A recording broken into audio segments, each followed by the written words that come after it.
Ya, bismillahirrahmanirrahim. Assalamualaikum warahmatullahi wabarakatuh. Pada pertemuan hari ini kita akan membahas tentang one way ANOVA. Nah, one way ANOVA merupakan salah satu metode parametrik dalam uji perbandingan dari populasi yang sifatnya bebas. Nah, dengan kata lain, memang metode ini membandingkan sekumpulan data dengan kumpulan data yang lain yang jumlahnya memang lebih dari dua sampel.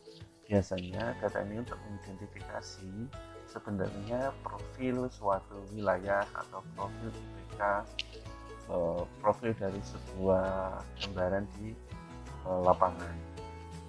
Salah satu contoh di sini adalah apakah ada perbedaan rata-rata IPK antara mahasiswa yang berasal dari kota pinggiran dan desa. Manakah antara ketiganya memiliki IPK paling tinggi? Misalnya gitu, untuk melihat profil sebaran IPK. Berikutnya pertanyaan yang kedua adalah apakah ada perbedaan gaji antara produksi pemasaran dan staf? Ini terkait dengan studi. Nah, kita kembali lagi ke kasus IPK. Nah, kita sudah memiliki data, misalkan dari kelasnya kalian, angkatan 2020, kalian nyebar angket, ada yang dari desa, ada yang dari pinggiran, ada yang dari kota. Ini untuk wilayah Jogja saja misalkan. Ada satu desa, ada yang dari pinggiran, ada yang dari kota. Nah, yang dari pinggiran memang relatif lebih banyak. Ini secara rasional saja ya, apakah datanya di kenyataan seperti ini. Ini hanya contoh saja. Nah, kemudian yang harus dilakukan adalah kita buka SPSS dulu, kemudian kita akan memasukkan masing-masing ini sebagai data mentahnya. Kita masuk ke variabel view, kita buat X1 dan X2. Gitu ya. Terus kemudian kita bisa langsung kasih label. Untuk X1-nya adalah asal daerah, kemudian yang kedua adalah IPK. Nah, untuk asal daerah, karena tadi asal daerahnya ada 3, kota, pinggiran, dan desa, maka kita perlu memberikan value-nya atau definisinya. Value untuk satu misalkan desa, kemudian 2 untuk pinggiran,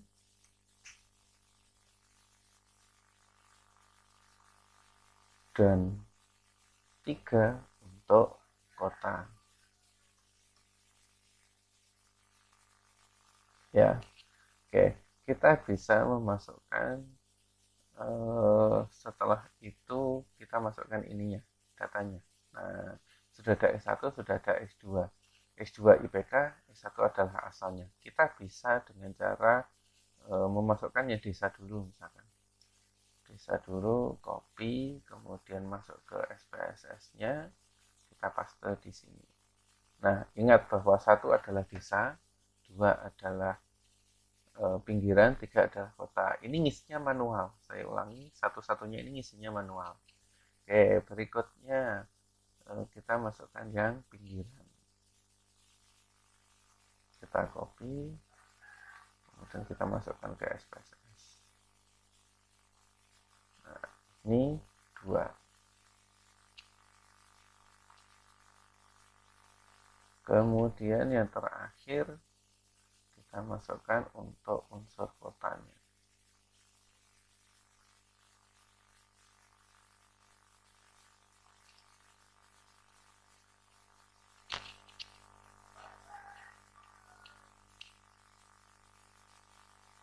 Nah, jika sudah selesai, kita bisa lihat kembali di variable view, karena X1-nya tadi hanya kode, maka desimalnya bisa kita kurangi, biar kita nggak bingung. Nah, ini ya. Kode 1 untuk desa, 2 untuk pinggiran, 3 untuk kota. Nah, setelah itu kita pilih, karena ini perbandingan sekali lagi ya, ini adalah perbandingan IPK dari 3 wilayah, maka logikanya yang dibandingkan nilai per 1 ataukah nilai rata-rata. Saya ulangi, apakah nilai persatuan atau nilai per rata-rata? Nah, tepat. Yang akan kita proses analisis adalah rata-ratanya. Maka logikanya adalah analyze, kemudian compare means, perbandingan rata-rata, kita pilih yang one way ANOVA. Nah, setelah dipilih one way ANOVA, kita masukkan variabel IPK-nya di dependent, kita masukkan X1-nya ke faktor. Nah, kemudian kita pilih asal daerah ya, sudah ya asal daerahnya. Kemudian kita pilih post hop. Nah, post hop dipilih, kemudian kita pilih LSD, terus kemudian kita pilih signifikansi levelnya, kita pastikan 0,05 ya. Ini yang standar, yang umum adalah 0,05. Di situ kita pilih continue.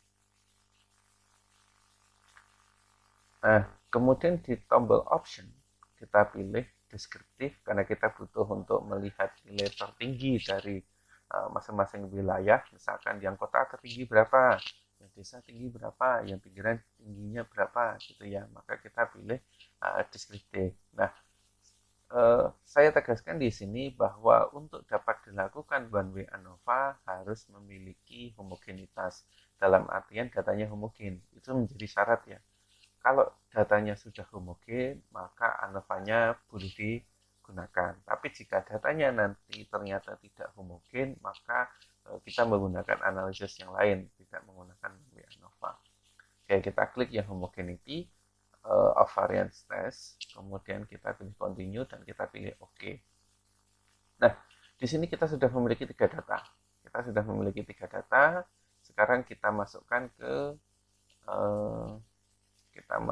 ke ini ya, ke Word. Oke, ini jawaban kita. Nah, kemudian yang kita masukkan yang homogenitas menjadi syarat. Sekali lagi ini adalah syarat, jadi harus dimasukkan.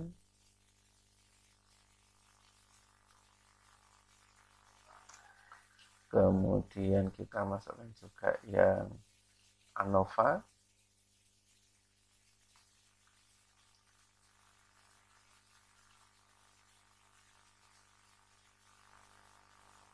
Kemudian kita masukkan yang terakhir yang multiple covariance. Multiple covariance berarti hasil perbandingannya gitu ya. Hasil perbandingannya seperti apa baru nanti kita terjemahkan. Oke. Karena semua data sudah masuk, maka kita akan memberikan penjelasan di sini gitu ya. Berdasarkan data deskriptif di atas, maka kita ketahui misalkan gini ya, nilai tertinggi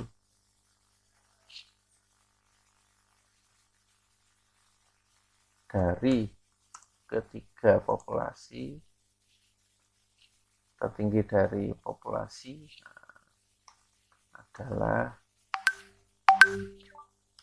3,66 IPK tertinggi dan terendahnya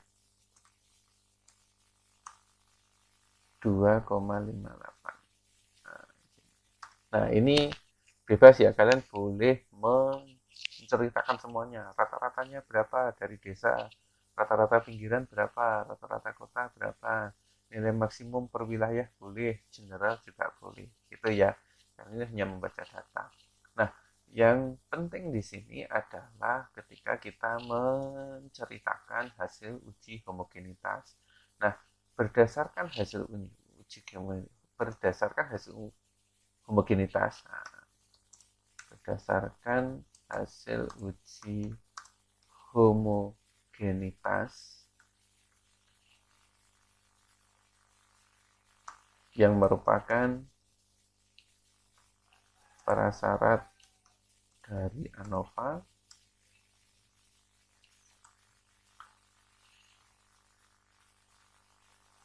diketahui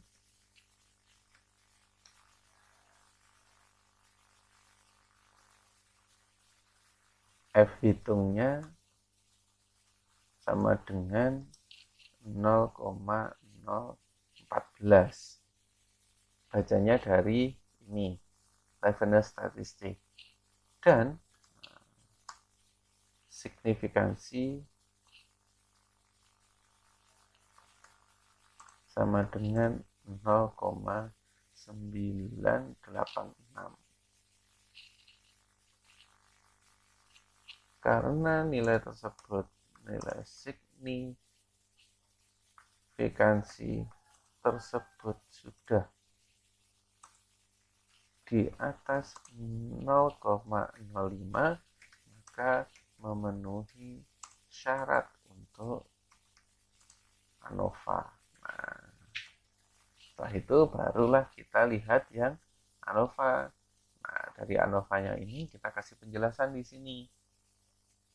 Kan karena ANOVA-nya sudah memenuhi syarat, maka kita bisa melihat dari signifikansinya lagi. Jika signifikansinya ini di atas 0,05, ya, maka kalau di sini harus di bawah 0,05 gitu. Bukan harus ya, tapi akan ada perbedaan rata-rata jika 0 di bawah 0,05. Jika misalkan tidak ada ini, ya.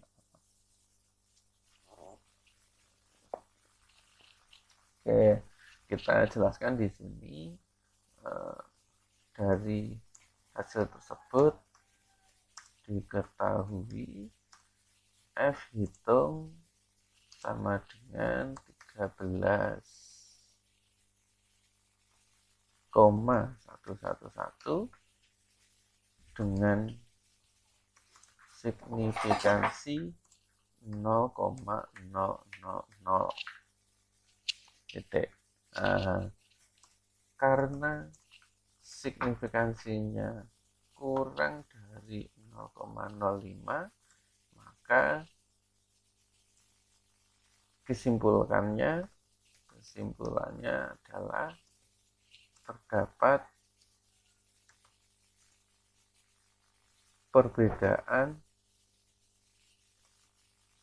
rata-rata IPK antara mahasiswa dari desa, pinggiran, dan kota.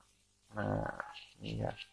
Nah, karena ada perbedaan, maka yang kita lihat di sini adalah lihat dari hasil uji post hoc-nya, gitu ya. Dilihat dari hasil uji post hoc-nya. Nah, ini hasil uji post hoc-nya. Nah, dari hasil uji post hoc ini kita lihat multiple comparison atau perbandingan ganda antara desa dengan pinggiran, desa dengan kota, pinggiran dengan desa, pinggiran dengan kota, kota dengan desa, kota dengan pinggiran. Itu ya. Nah, di sini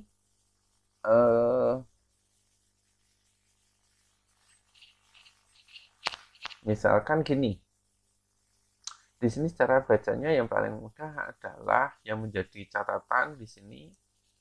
Catatan di sini adalah jika signifikansi ini kurang dari 0,05, maka ada perbedaan.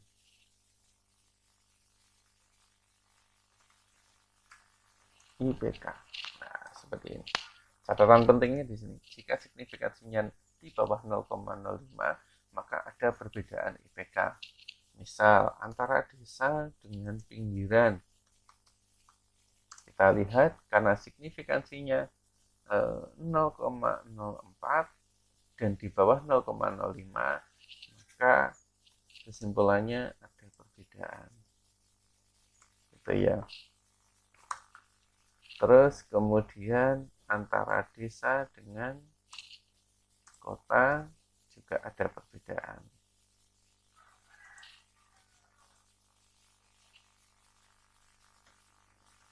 Nah, nanti ini dijelaskan dengan panjang lebar gitu ya.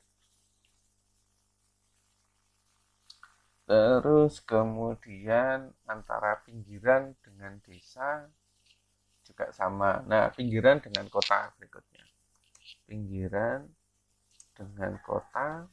Gimana kalau pinggiran dengan kota? Karena pinggiran di sini dengan kota arahnya ke sini adalah 0,43 di atas 0,05, maka tidak ada perbedaan. Nah, ini silahkan nanti dijabarkan sendiri ya, membuat keterangan yang panjang di sini, membuat ceritanya gitu, membuat sebuah cerita di sini. Nah, dari cerita ini biasanya kita akan mencari artikel untuk data pendukung. Mengapa terjadi perbedaan antara desa dengan kota? Misalkan itu penggalian berikutnya. Terus kemudian antara pinggiran dengan kota tidak ada perbedaan. Nah, misalkan di sini carilah kata-kata yang menyebutkan tentang misalkan antara ciri demografis, misalkan. Kemudian data pendukung lain, iklim belajar. Nah, silahkan cari teori-teori tentang ini gitu ya, yang bisa menceritakan perbedaan antara desa, pinggiran, kota. Nah, silahkan dijelaskan. Akan lebih baik jika kalian dalam penjelasannya membandingkannya dengan teori-teori ya, ciri demografis, iklim belajar, dan sebagainya. Kemudian teori-teori itu dimasukkan di Mendeley, jadi nanti kalian bisa apa namanya, memberikan referensi yang lebih kaya gitu. Contoh misalkan